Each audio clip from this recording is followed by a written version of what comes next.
Good morning guys. তো আজ থেকে আমাদের এক্সটার্নাল এক্সাম শুরু, তাই আমি যাচ্ছি এখন কলেজে বাসে করে।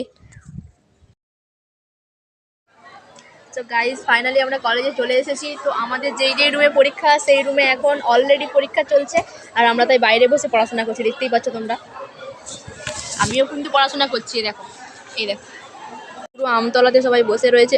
এখন সবাই খুবই সবাই টেনশনের মধ্যে রয়েছে যে পরীক্ষা কীরকম হবে, এক্সাম কীরকম দেবে সবাই। গাইজ আমরা চলে এসেছি এক্সাম হলে, দেখতেই পাচ্ছ সবাই খুব টেনশনের মধ্যে রয়েছে।